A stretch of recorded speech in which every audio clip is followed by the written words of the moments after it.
Hello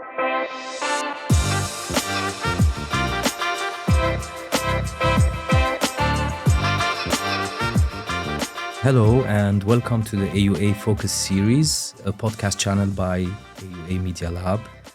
My name is Mihran Gurunian and my guest speaker today is Ethan Bourdeau. Thank you for having me. It's a pleasure, Ethan. We met a couple of times and we worked together on this project. I would like to get to know you more and, of course, introduce our listeners more about you, the work that you're doing, the significance of this work, and the impact it will have on, the Armenian community. Let's start from there. Please tell us a bit about yourself, where you were born, what did you study, and what you're currently doing here. Sure. Well, thank you to you and AUA for having me back. I visited Armenia in 2022 in October and have been thrilled to find another opportunity to come back, this time with some more substantive research, which we'll talk about in a second. But I'm originally from the northeastern United States in a state called Vermont. I grew up about an hour south of Montreal, and from there developed a passion for nature and community and music. There were only a few very passionate musicians in the state that I grew up in Vermont, and it wasn't hard to get to know that community. There's something about these like tight-knit musical communities that I've since been drawn to, and what led me to explore research here in this really amazing country with very tight-knit individuals. But after growing up in Vermont, I wound up at the University of Hartford in Hartford, Connecticut, where I took part in a dual sort of major program focused on architectural acoustics, the science of sound, the physics of sound, where we had laboratories and we're testing all types of equipment and case studies, while also majoring in euphonium performance. So the euphonium, for the uninitiated, is a tiny tuba. It's a popular instrument in the United Kingdom and the United States in military brass bands. There are only a few pieces for orchestra that include it. One such piece is by an Armenian American composer. It's his second symphony. Richard Yardumian has a beautiful euphonium solo. If anyone would like to listen to that, it's in the first minute of the symphony. But yeah, that's my background. What are you currently doing here in AUA? Yeah, great question. I get this question a lot, especially by my friends in America. Why are you going to Armenia? I was inspired by the music of Tigran Hamasyan, his 2015 release in particular that focused on this sort of blend of progressive jazz, solo improvisational piano over these polyphonic arrangements by Komitas of traditional Armenian choral music. And it really just took my breath away hearing that at a point in my life where I was like really relying on music to kind of center myself in the world, having just moved to New York City in 2015. And from there, I kept kind of pulling on this yarn of what is this culture and what is this beautiful, rich history and heritage across this country, and how is it informed by this beautiful architecture that was prominently featured on the album cover of that release. And so as time moved on and my passion for that album and that musician grew, I started to realize that there was actually a really important call to action for preserving this architecture, especially around the unfortunate events of 2020 in this country, and understanding that psychological warfare tactics from the adversary included the destruction and dismantlement of this architecture. So combining a couple of my passions, and we'll dive deeper into this into the conversation, I saw there to be a need in preserving the sonic heritage of these sites. What are the sounds that are trapped inside these places, and can we preserve them before we lose them forever? Awesome. So basically, what you're doing here is can it be described as identifying the sonic properties of these spaces? Yeah, and the way we do that type of work in my day job as an engineer, I work in a field called architectural acoustics, where I have clients and projects that rely on my ears and my engineering background to design spaces that sound good for teaching, recording music, recording podcasts like this space. or enhancing the sound of performing arts venues, religious sacred environments, places where the projection of sound, voice, or music is really important. So tying that into this project, what we've been trying to accomplish is using those same methods that I might use for a studio or concert hall design and applying them to this heritage restoration and preservation approach, where you can take what I call an acoustic photograph using microphones and loudspeakers in various configurations in a room to effectively capture what we call impulse responses, or these sonic signatures of spaces. And that's what you've been doing with some of the AUA students here, as I heard. Mm-hmm. And which spaces are you currently working on or planning to do, or what did you do so far? We, over the past weekend, we observed and recorded there's a sacred space in Byurakan. You'll have to remind me. It was Serb Havanas. Yes, yeah. in Byurakan, yeah. Yeah. This weekend we'll be going to Saghmosavank. Yes. And I believe there's a third church. Again, the name escapes me. But on Tuesday, we received word in the past few days that we'll be recording at Tatyev in southern Armenia, which is very exciting because that's the cathedral that's featured on the album cover that inspired this project. And so we've been fortunate to have a small handful of students join us on site with various backgrounds, whether it's engineering or some experience in your class in music technology. And they know a little bit about acoustics, enough to be dangerous on site, so that from there we can continue to kind of like weave this broader narrative of sound and heritage. So can we describe this method that you were telling us as being more scientifically getting an impulse response of a space? Mm-hmm. So there's a specific method to do that. What tools do you use and what softwares do you use, Ethan, in this research methodology? So there's actually an international standardized approach to how we would measure this sound. There's without getting too techy, there's a European standard called ISO 3382-1. It's a measurement standard for how to repeatably do this test in any type of ordinary space or concert hall. And that test requires the use of what's called an omnidirectional sound source. So in our case, we're using a very cleverly designed Bluetooth speaker by Bose. It's the Bose Revolve 2 that outputs sound in 360 spherical omnidirections. We're using a microphone that uses 4 channels to capture the sound field measurement at any receiving point in the room. So we call these source points with our loudspeaker, omnidirectional, and receiver points with this microphone. And by combining various locations throughout a room, we can ascertain and determine the overall room response and the impulse responses from each of those measurements. And we use a software called Iris. It's made by a New Zealand acoustical engineering firm called Marshall Day, very famous for their concert hall designs and also just general technical leadership in acoustics. This program, Iris, is a very compact software that we can use to then view the impulse responses in 3 dimensions. Maybe we can have a clip of that shown here. But from there, we can see sound over time, which is a really important element because we never take just one snapshot in time of sound. We look at the way that sound decays and echoes and reverberates in spaces. And so these graphs that are produced are very colorful because they show different points in time in milliseconds of how sound is reflecting and reaching this microphone, which we call the receiver. We can then interpolate that and think of that microphone as a human head. And through some really clever software manipulation in audio recording softwares, we can collect what's called a binaural stereo format. And that is a stereo left-right channel that you can listen to on headphones that recreates a human head's experience of hearing that sound, which we've been doing, or at least I've been doing alone in my Airbnb. We're listening to the recordings that we've taken in these churches, and we've been able to record musicians, solo musicians. We recorded a choir, and to hear that in that full spatial playback has been really surreal. Ethan, a question. So you said that this is a bit of technicalities for those who are interested to know a bit more. So this is a special type of a microphone, you said, that has 4 channels. So it has maybe like 4 ears instead of 2 ears? Sort Oh, of. sort of. And what Yeah. do we call this microphone? Well, it's an ambisonics microphone.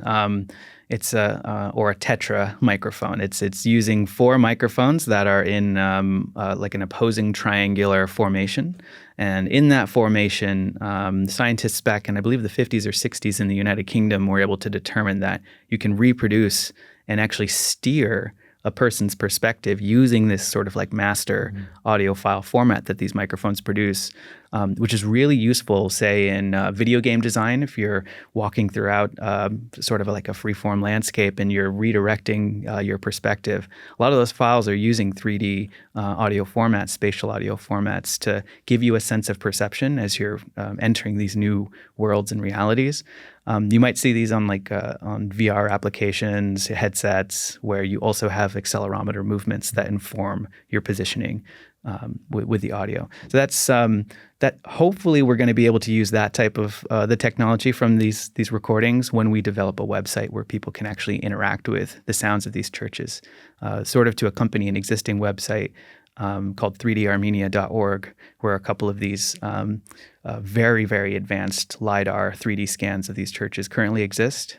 So we're hoping to marry the sound component so you have a full holistic sense. The only thing you're missing is smell-o-vision in that case, but there might be some developments when this project's done. Some types of sensors, right? Chemical to get you that smell. So basically, if I understand correctly, the impact of your work will also be to, like you said, marry the sonic print with the image, and I can maybe later on use a VR headset to visit virtually the space and experience the sound as I move my head in all directions.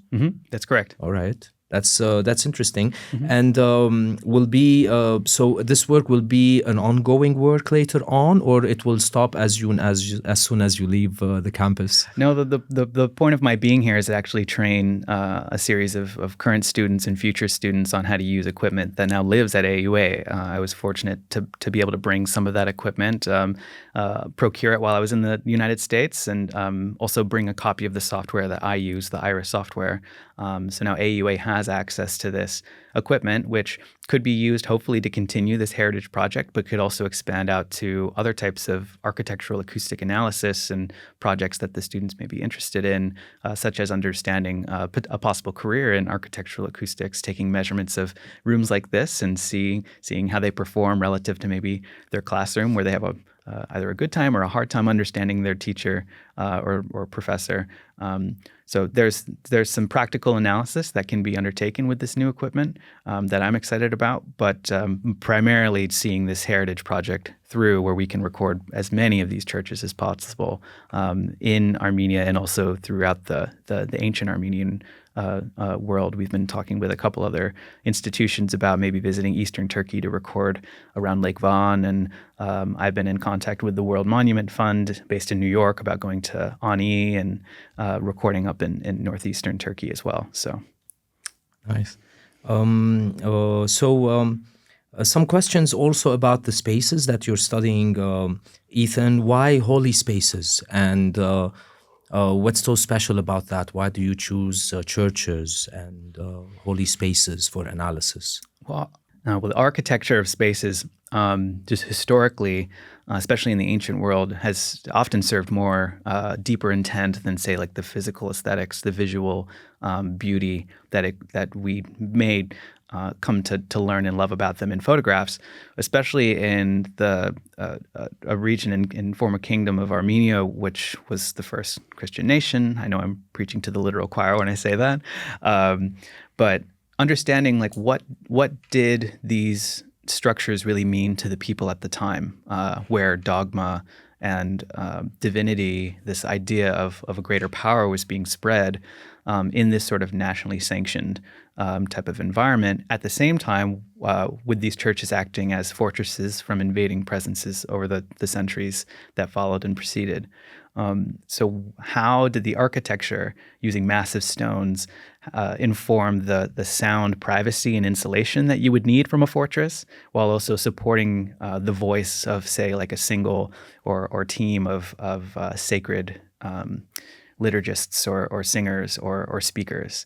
what made these spaces? Why are they still remaining today? Why is it that they're still active and in use? How are they maintained? We can examine all of these questions using sound.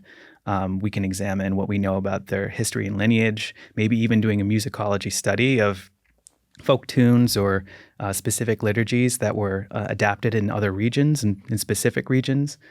Did the musical melodies and choices reflect the architectural acoustics? Is there a relationship between the resonances of a space and the melodies and the ups and downs of certain pieces of music? That's what these types of investigations can help sort of peel back the layers to. Yeah.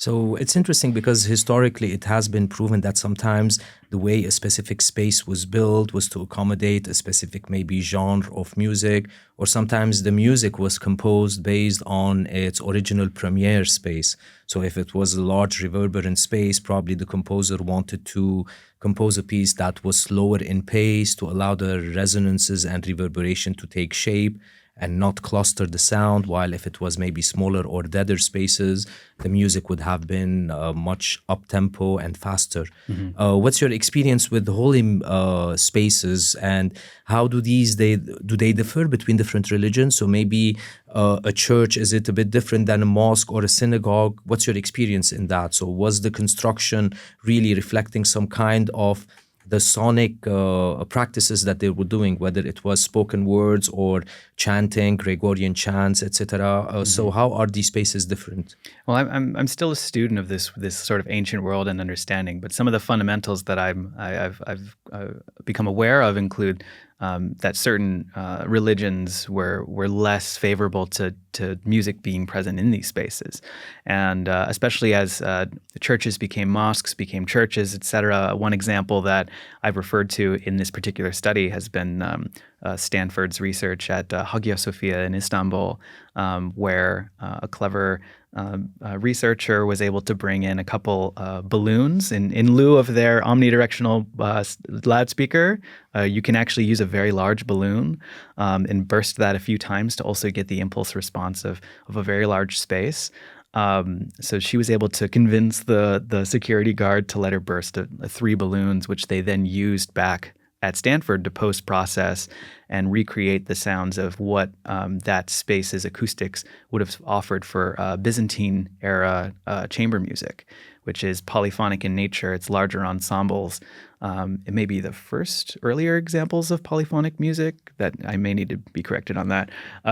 But how could you support that many voices, tones, and melodies in a larger ensemble like that with a space that has a very notable long reverberation time or acoustic impulse?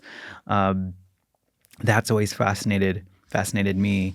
But then thinking, like you were mentioning about Gregorian chant, these like single monophonic, it's one melody, it's sung by maybe a handful or a dozen men in a room with very maybe low registers, or maybe they're sharing octaves. Longer reverberation times were very important for how those lyrics and those melodies were written, so that you could achieve chords in the space. You would achieve these resonances and polyphony, but it was architecturally supported. It wasn't sung by the musicians. They didn't have a choice. They were having a conversation with the architecture. And in some ways, those melodies live as much in those halls as they do in the vocal cords of the singers. So there's this intangible relationship with architecture and song and liturgy that I think we can continue to study for years. I want to ask you more of a personal question, Ethan. So you're also a musician, so you play some music and instruments. You're also an enthusiast of electronic maybe music. Mm-hmm. How does that maybe facilitate or accelerate your work as an architectural acoustician? Yeah. Is it somehow related? Does it give you an edge or an advantage to maybe understand better or operate better or design better these spaces? I have to be careful about how I answer this, because I feel there's these sort of pockets in my industry of people who went to music school that got into acoustics, and then people who got into acoustics through maybe more technical engineering, mathematic means. And while as a musician, I feel like I do benefit from having what we call trained ears, where as an ensemble musician, I'm constantly listening to my fellow musicians around me. I also understand too that that's not necessarily a barrier for entry to enter this field. I think anyone can become a trained listener. Anyone can become a musician in their own right, even if they don't use a guitar or a euphonium in their daily practice. So the question had to do with exactly how Does it make my your work? role as a musician. Yeah, I think I'm reflections and reverberance and echoes in spaces can be very complex. And I would say that as my ear has developed over the years, I use this sort of like echolocation, almost like bats or more advanced animals use to understand like where is sound coming from and where does my attention need to go as maybe a designer if I'm trying to mitigate or correct sound in spaces, or as a researcher as I'm trying to understand the nuances that make spaces so special. Some of the churches we've looked at have these sort of coupled, we call them coupled volumes. They have these other rooms that have their own reverberation times. And the ability to hear after stimulating the room using these loudspeakers of the musicians, being able to hear like where did the architect of this space want additional sound to reflect from is helpful, because then we can understand like, wow, there's some intent here as to why this other room exists. And I certainly owe a lot of my musical background in listening to other musicians to helping hone that. But being a musician is one thing, but being a listener is the most important. If you're an avid listener of music and you love the details of what record producers put and musicians put into their records, then I feel like that's also a significant part of the listening challenge. You mentioned being you have a trained ear, or you trained your hearing, because I was going to ask you, do you hear things that others don't usually? I've as a neurodiverse individual, I'm hypersensitive to very high frequencies or tones or pitches. But as an experimental musician, I also try to find some peace and some love for even the most annoying sounds. I mean, I've lived in New York City for about 10 years. There's all types of noises there and sounds that I've tried to. I'll put it this way, actually. There's two types of ways that we can talk about acoustics. There's sound, and then there's noise. Noise is unwanted sound. That's generally what we try to talk about. But as an experimental musician, sometimes I want to make noise, and noise becomes sound for me. So there's this dichotomy that I think is worth exploring with. But yeah, I will never get used to listening to nails on a chalkboard. And as much as I want to record the nature of Armenia, I've noticed that people love to say hi using their car horns, which can ruin the beautiful dawn chorus sounds of a sunrise. Yeah, that's true. Also, I've noticed that the more you get into this kind of a field of work, which is architectural acoustics and noise control, you actually start training your hearing into hearing exact reflections and your ear starts picking up where the reflection is coming from. Mm-hmm. Before that, you wouldn't probably notice it. It's there, but maybe you're not tuned to it.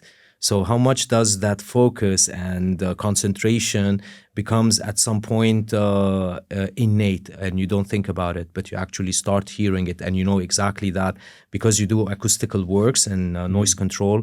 How often do you feel that without using your measurements tool, you already know in a space what needs to be treated and how to achieve proper sound, maybe, or proper or controlled sound or controlled propagation of sound? I mean, no two rooms are the same, so there's usually a very specific set of solutions and recommendations that I would offer for a specific room. But there are general things such as background noise levels, what noise coming from mechanical equipment, air conditioners, or certain reflections in a room. If I know that we're going to build a podcast studio, then I want to make sure the reflections that are at the same level and height as the microphone are really controlled, because there could be all types of sound and reflections in this room above the microphone, but this is the money-making point. We want to make sure that it's really taken care of. That becomes a lot more complicated in a concert hall music performance setting, where you have to think about, how do the musicians hear each other on the stage? Can the conductor properly hear everyone as they're leading this group? What is the difference between sitting in the front row versus tier 5 in what we call the nosebleed section? And how can we create an acoustically equitable environment so that everyone can enjoy and benefit from listening together? So I'm a forever student of acoustics. There's just so much that I'm learning all the time, so much new technology that makes either my work easier or a bit more complicated. So it's just constantly evolving. Is there a difference between the science of sound and science of music? It's a Venn diagram. I think the science of music deals a lot with subjectivity. Like you and I probably have shared interests in songs and musicians, but what inspires you to pick up a guitar is going to be different than what inspires me to pick up the microphone to record spaces or make my own music or analyze a space. And that's, I think, what makes this project really special to me, at least. It's just understanding what about sound really inspires Armenians, and what about the history of sound can be uncovered and discovered in some of these places that I, as a listener, are less familiar with, and maybe some of my colleagues in the United States would benefit to learn more about the history and also just the contemporary state of listening in Armenia. Our time is running out, I think. This was such a nice, interesting conversation with you, Ethan. Maybe one last question. If there are college students, university students who are interested in the physics of sound, the science of music, architectural spaces, what's your advice to them about how to continue or pursue an academic and then probably a career path in this? What would you tell them? Well, any student that has a background in music, has a background in mathematics, physics, architecture, you've already got your foot through the door. And there's many, not many, but many options in terms of regions and parts of the world where you could continue studying acoustics. There's brilliant schools in North Europe. There are a few examples in the United States and Canada where you could continue that study. And each school is different. If you wanted to study more about music spaces, vibrations, noise control, or what I'm doing, the study of heritage acoustics here in Armenia, there are schools and pockets where you can continue that research, which if anyone has any questions, I'm happy to be a resource in sort of steering them in that direction. And also, if you don't have a background in any of those things, music, math, or physics, it's a very welcoming field. I think that everyone that I've met around the world that works in acoustics, there's some way that you can meet them on their level of interest, and there's plenty of work in the field too. So I don't think people are shy to talk about opportunities if students are interested in pursuing it as a career. Thank you, Ethan, for your time and for the work you're doing, and we'll hope to see you again. Yeah, thank you for having me. This has been great.